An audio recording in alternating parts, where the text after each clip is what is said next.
नमस्ते दोस्तों, आपका स्वागत है अर्पिता की देसी रसोई में।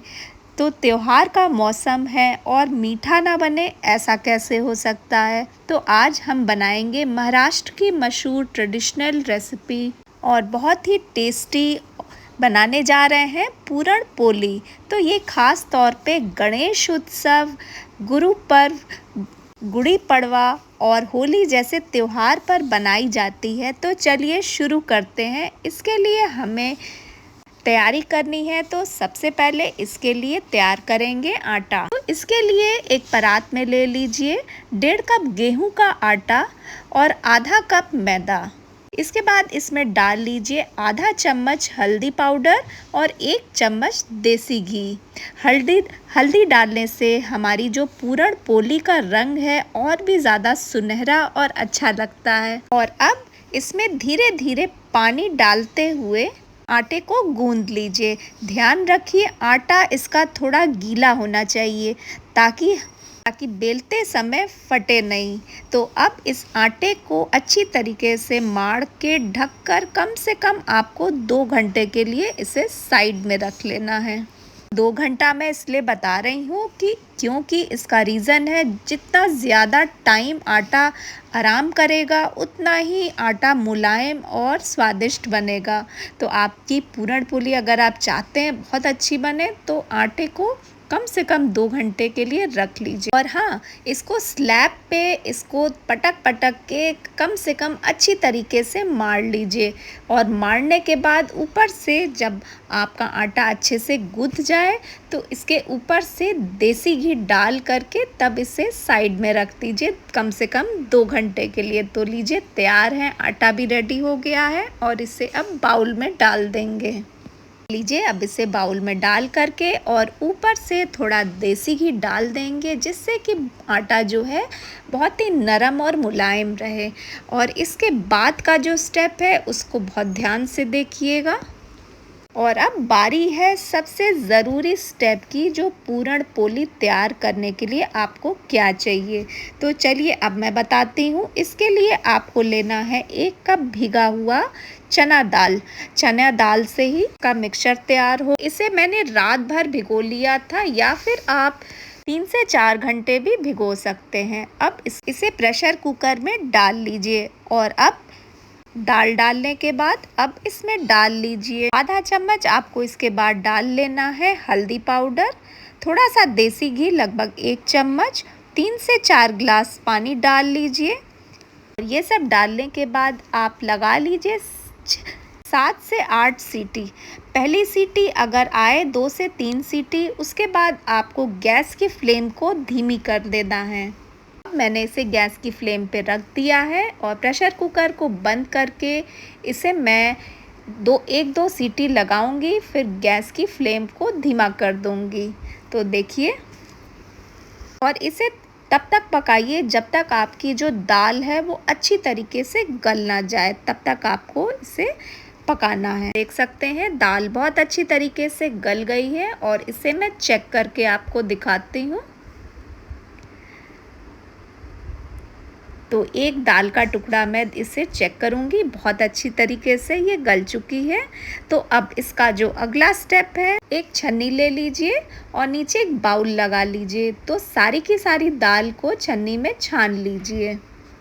छानने के बाद जो पानी बचा है उसे बिल्कुल मत फेंकिएगा। उसकी भी एक अलग रेसिपी बनती है जो पूरण पोली के साथ महाराष्ट्र में बहुत ही मशहूर है। तो इसका बनता है अमाती। तो इसे अमाती बनाते हैं महाराष्ट्र में।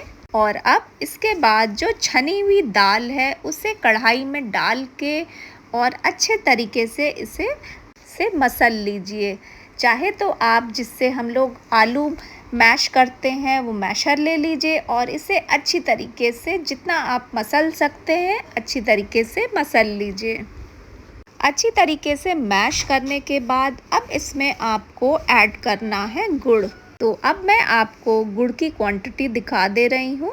तो यहाँ मैं ले रही हूँ 2 गुड़ छोटे साइज़ का और अब इसे मैं कद्दूकस कर लूँगी। कद्दूकस करने से जितना आपको क्वांटिटी चाहिए गुड़ की वो इसमें निकल जाएगी। तो कद्दूकस करके मैं यहाँ इसमें ऐड करूँगी 1 कप गुड़। तो देख सकते हैं लगभग 1 कप गुड़ मैंने कद्दूकस कर लिया है और इसे अब हमें चने की दाल में डाल देना है। गुड़ डालने के बाद इसे आंच को धीमा कर लीजिए। धीमी आंच पर लगातार चलाते रहिए जब तक गुड़ और दाल एकदम अच्छी तरीके से मिक्स ना हो जाए। इसे आपको तब तक पकाना है जब तक दोनों अच्छी तरीके से स्मूथ ना हो जाए। तो देख सकते हैं बहुत अच्छी तरीके से तैयार करके इसे मैं ठंडा करने के लिए साइड में रख दे रही हूँ। और अब ये लगभग ठंडा हो चुका है। तो अब इसके लिए हमें क्या करना है, छन्नी में इसे सारा का सारा जो मिक्सचर है उसे थोड़ा थोड़ा करके छन्नी से अच्छी तरीके से छान लेंगे। छानने की प्रक्रिया इसलिए मैं बता रही हूँ ताकि जो ऊपर की खड़ी खड़ी दाल होगी वो आपके जब आप स्टफिंग करेंगे तो वो बिल्कुल भी नहीं आएगी। और बहुत देख सकते हैं इस तरीके से आपको छान लेना है। इसमें ज़्यादा वक्त नहीं लगता है, 10 से 15 मिनट लगता है, लेकिन इसका जो मिक्सचर है वो बहुत ही स्मूथ हो जाता है छानने से और बिल्कुल फटता भी नहीं है। तो मैंने आटा भी तैयार कर लिया है और चने की दाल का मिक्सचर भी तैयार कर लिया है। तो चलिए अब पूरण पोली बनाते हैं। तो ढक्कन हटा करके आटे को बाउल से निकाल करके थोड़ा सा और इसे मसल लेंगे और अब इसको छोटी छोटी हमें इसकी लोइयां बना लेनी है। तो देख सकते हैं आटा कितना सॉफ्ट इसका गूदा हुआ है। तो छोटी छोटी लोइयां बना लीजिए इसे पार्ट्स में डिवाइड करके। पार्ट्स में डिवाइड करने के बाद अब इसकी गोल गोल लोइयां बना लीजिए। लोई सारी की सारी तैयार हो चुकी हैं और अब इससे मैं आपको दिखाती हूँ। थोड़ा सा चकले पे हल्का सा देसी घी लगा सकते हैं या फिर आप आटा भी लगा सकते हैं। तो देखिए चने की दाल का भी मैंने गोल गोल मिक्सचर तैयार कर लिया है ताकि हमें भरने में आसानी रहे। तो अब लोई के अंदर इसे भर दीजिए। दाल का जो मिक्सचर है अच्छी तरीके से इसे बंद कर दीजिए और इसे दबा दीजिए अच्छी तरीके से और बेलना शुरू कर दीजिए।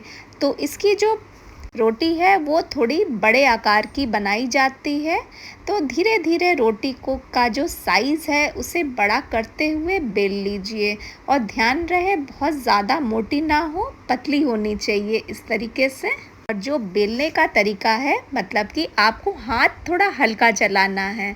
तो आराम आराम से बेलिए। तवे पे इसे डाल करके दोनों तरफ से देसी घी लगा करके दोनों तरफ से अच्छी तरीके से जैसे हम पराठे बनाते हैं बिल्कुल उसी तरीके से इसे सेक लीजिए। और ये भी ध्यान दीजिएगा कि पकाते समय जो दाल का जो मिक्सचर है वो बाहर ना आए, मतलब कि फटे नहीं। तो बस लीजिए तैयार है आपकी पूरण पोली की रेसिपी। तो बस इसी तरीके से सारी की सारी पराठों को इसी तरीके से सेक लीजिए पूरण पोली को। रेसिपी पसंद आई होगी तो लाइक करिएगा। मैं चलती